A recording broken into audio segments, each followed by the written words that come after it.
Ok, estoy compartir pantalla. Listo. Muy bien. Carla nos avisa, se ve y se escucha, por favor. Sí, todo sí se ve y se escucha. Perfecto. Muy amable. Entonces, vamos acá a borrar esto. Ya estamos grabando. Ya. Listo. Muy bien. Damos paso hoy día a la teoría que corresponde al síndrome ictérico del curso de Introducción a la Clínica.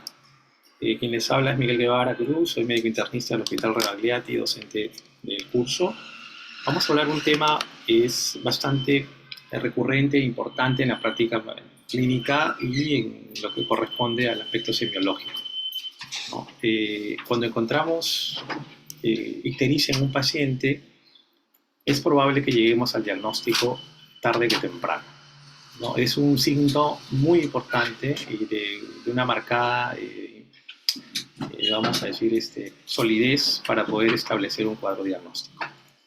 Entonces, este señor ya lo conocen, ¿no? Efectivamente, ¿no? Si el hígado no funciona, probablemente el paciente no va a poder tener una vida saludable y una sobrevida adecuada.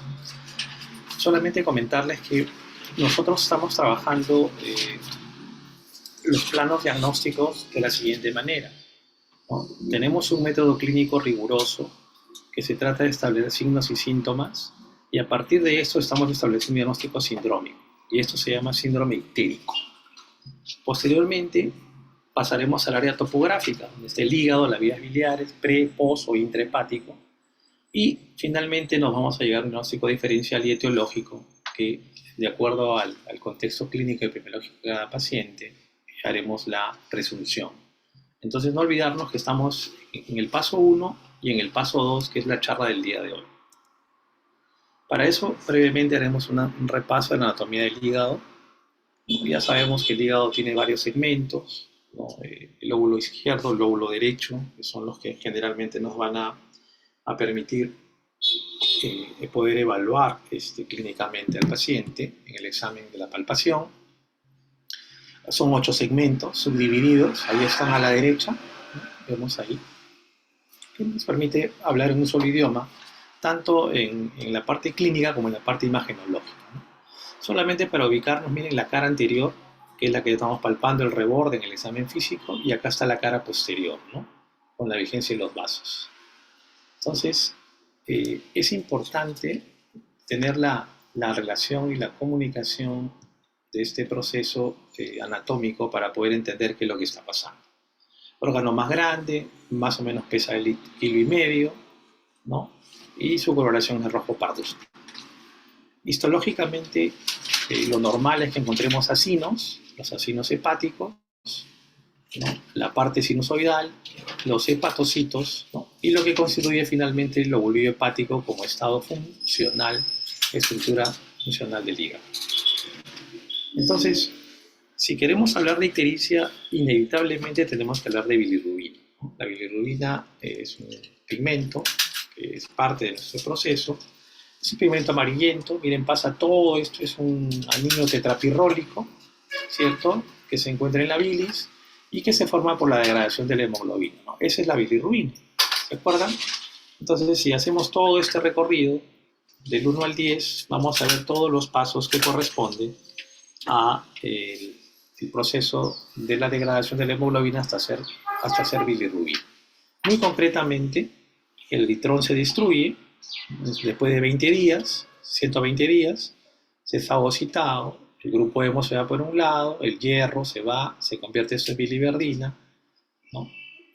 La no conjugada se asocia a la albúmina, ingresa al hígado, en el hígado se glucuroniza, en la 1, la 2, y sale finalmente hacia la vía biliar y hacia la vía renal, ¿no? Entonces ahí entendemos dos elementos, bilirrubina conjugada y la bilirrubina no conjugada. Que van entrando después, un poco van haciendo espacio, van ocultando un poco la imagen, pero trataremos de avanzar. Finalmente, la concentración sérica es la que tenemos ahí abajo a la derecha.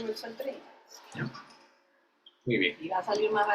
Entonces, aquí tenemos una indirecta y la otra es directa. Lo vamos a...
Ok, bien, entonces vamos a continuar. Ya vemos que no han ingresado más compañeros para que se pueda interrumpir la parte de la barra. Muy bien, entonces la bilirrubina finalmente se va a denominar indirecta o no conjugada y directa o conjugada, ¿no? Con un valor total que más o menos oscila entre 1 miligramo por decilitro, ¿sí? Bueno, entendiendo que la bilirrubina indirecta se relaciona con una ictericia prehepática y la directa o conjugada con una poshepática, ¿no? Entonces hay exámenes que podemos hacer en la sangre, ¿no? Van a haber alterado en algunos aspectos, cuando hay hemólisis, cuando hay hepatitis, cuando hay una ictericia. Entonces pasemos rápidamente a lo que significa ya la ictericia, ¿no? Es una coloración amarillenta de piel y mucosas, ¿sí? Tanto de los fluidos también a nivel corporal, y tanto de manera directa como indirecta, ¿no? Esto puede ocurrir por un aumento neto de la bilirrubina en sangre y hiperbilirubinemia. Entonces, por el momento, las otras causas que debemos descartar es la pseudoictericia, ¿no? Sobre todo en el consumo de carotenos, y eso ya lo hemos hablado también, ¿no? Naranja, zanahoria, etcétera, que pueda generar. Algunos fármacos también pueden dar este aspecto. Estos cubren la piel, pero no las mucosas, y eso es lo que hace la diferenciación. Todo esto es ya la fisiopatología, la fisiología que ocurre, que ya lo hemos visto hace un momento también, ¿no?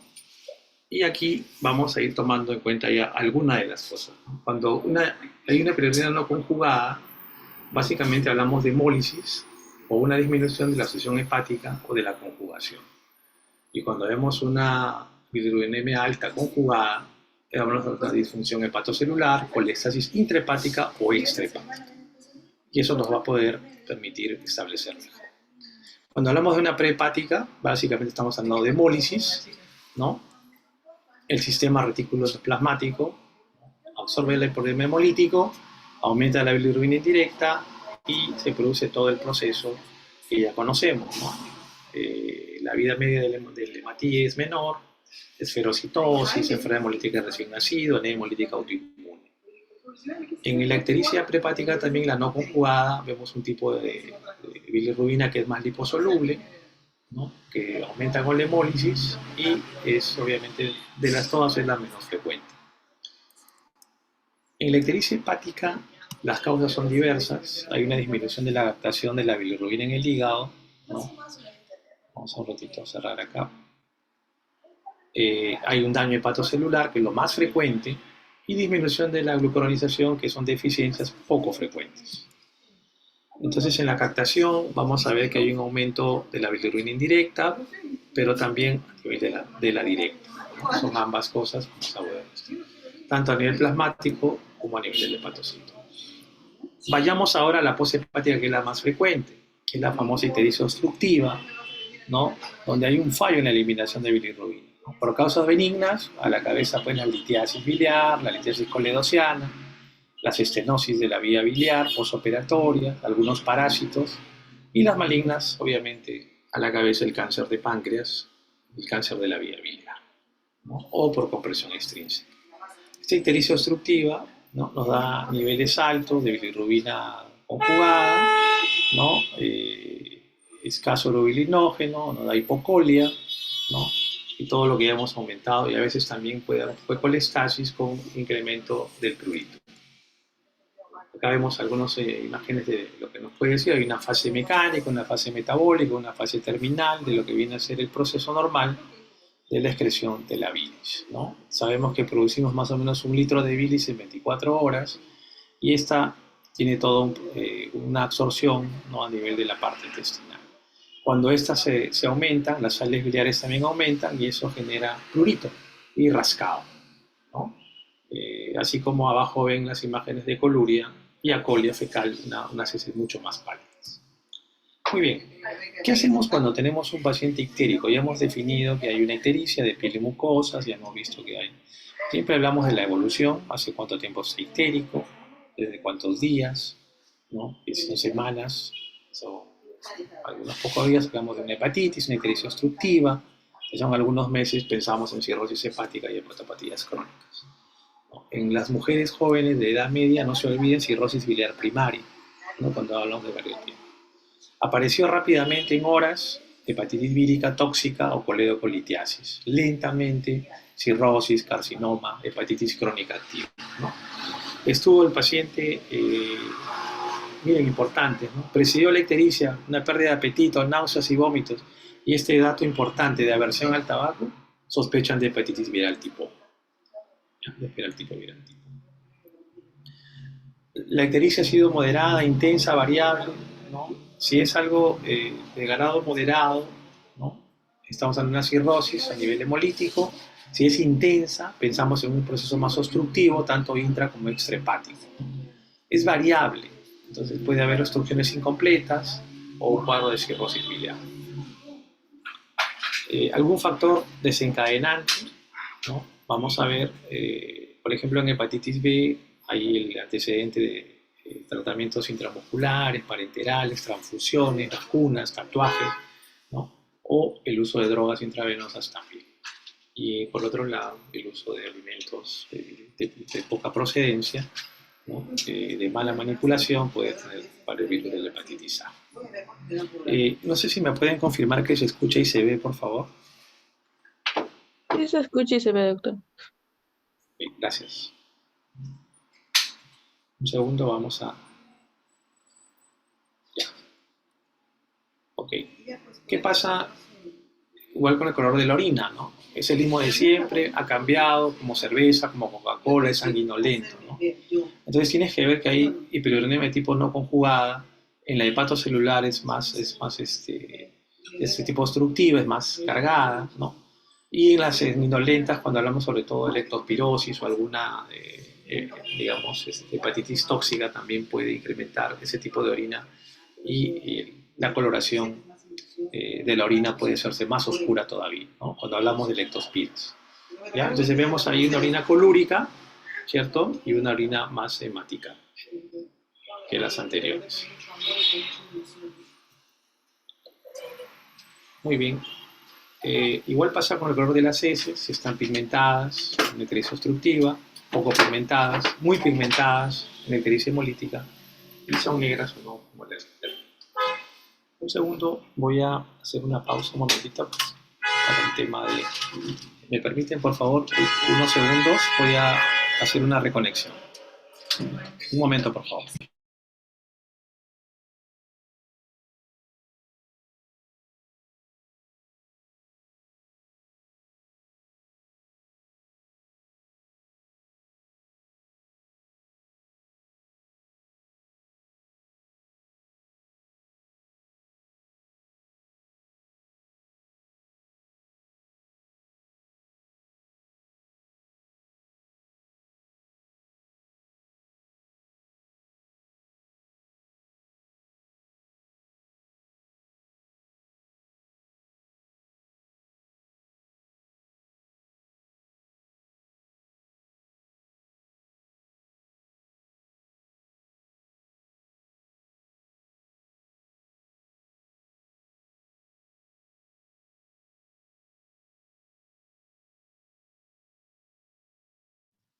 Muy bien. Confirmamos, por favor, que se ve y se escucha. Sí, doctor, sí se ve. Gracias. Vamos a ver dónde ocultamos esto. Entonces, si seguimos haciendo preguntas a este paciente que está ictérico, ¿no? Básicamente sobre las heces, si son negras como el alquitrán, pues tengo que pensar en hemorragia digestiva, ¿no? Entonces hay algo más que está comprometiendo tanto la vía biliar, probablemente algún componente en la papila que me ha generado sangrado y que está generando obstrucción para presentar tanto bilis como hemorragia digestiva. Si el paciente tiene fiebre y está ictérico, lo primero que viene a mi mente es la colangitis, ¿no? Que es la infección de la vía biliar por una colestasis estrepática. Cuando la fiebre no es muy importante, no es tan alta, con escalofríos o malestar, pues de todas maneras hay que plantear hepatitis aguda, ¿no?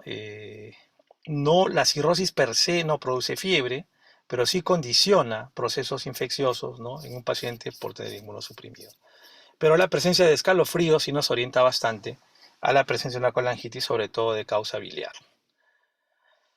Adicionalmente, está ictérico mi paciente, hay dolor abdominal, la vía obstructiva por cálculos, ¿no? Es la más frecuente, ¿sí? El dolor tipo cólico es poco frecuente en la hepatitis viral, pero sí en la coledocolitiasis.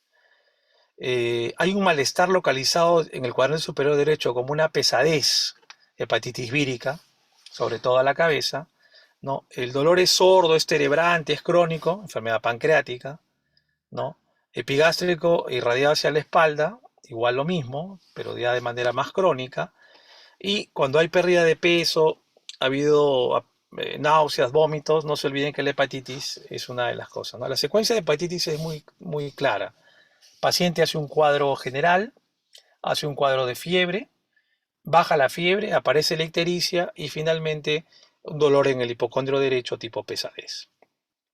Igual acá vemos cefalea y prurito, básicamente hepatitis ya sea viral o por medicamentos, ¿no? Ya sea también equimosis con facilidad ya en las fases mayores, cuadro de diarrea, ¿no? La leptospirosis también es otra posibilidad.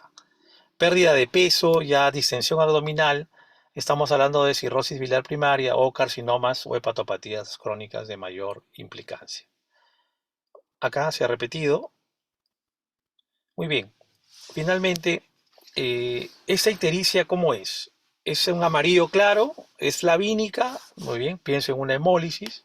Es un amarillo naranja, es una rubínica, pienso en un hepatocelular. Y es un verde amarillento o verdínica, es una ictericia obstructiva. La melánica es una obstrucción prolongada, no más oscura. Si el paciente está pálido, obviamente estoy pensando en procesos de anemia hemolítica. Si el hígado es pequeño, estamos hablando de una cirrosis. Y si hay hepatomegalia, no se olviden de la cirrosis alcohólica o el hígado graso. Examino al paciente. El hígado es pétreo, pienso en un hepatoma o un hepatocarcinoma o metástasis hepáticas. Si hay unos nódulos palpables, nódulos de regeneración o neoplasia. Si el hígado es muy pequeño, puede ser necrosis o cirrosis postnecrótica. El hígado es sensible a la palpación o el roce. No se olviden de la hepatitis y la insuficiencia cardíaca a la cabeza. Algo muy inusual, pero puede darse del soplo en el área hepática, ¿no? Entonces, puede verse en algunos nódulos de regeneración, sobre todo en la cirrosis. ¿Qué pasa si el paciente tiene distensión abdominal? ¿No? Está distendido, no hay materia desplazable, hay signo de la oleada, evidentemente estoy pensando en ascitis y cirrosis con hipertensión portal. No se olviden, entonces, pregunta de examen, palpación de la vesícula biliar aumentada de tamaño, signo de Courvoisier-Terrier. ¿Qué es esto? Una obstrucción de la vía biliar, un carcinoma de páncreas, ¿no? Ahí es donde vemos el signo de Courvoisier-Terrier.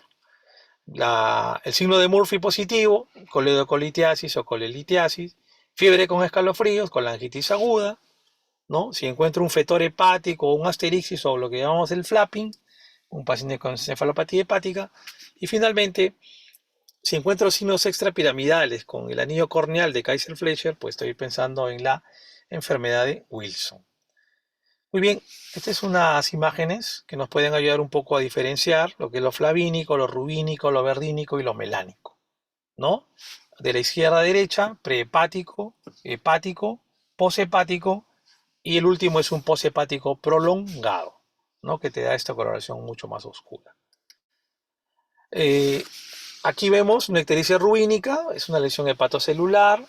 Cuando vemos una ictericia verdínica asociadas ante el asma, con esas lesiones encima de los párpados, pensamos en colestasis crónica. ¿Okay? Otras cosas que nos dan colestasis más crónica o de instalación es la coluria, la ictericia verdínica, es la hipocolia o acolia, cuando hay mala absorción, acuérdense de las heces con mala absorción que hemos hablado, y cuando hay prurito. ¿No? Todo eso nos habla de colestasis más crónica. Muy bien, eso es el resumen de lo que podríamos encontrar en un síndrome ictérico. Si hay alguna pregunta, alguna intervención, por favor, con el mayor gusto. Alguien en la sala que quiera hacer alguna intervención, alguna opinión.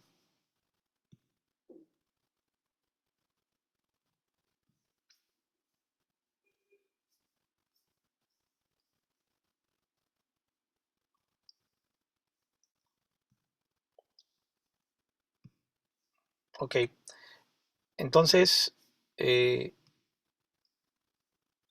vamos a ver aquí. Paramos la grabación entonces.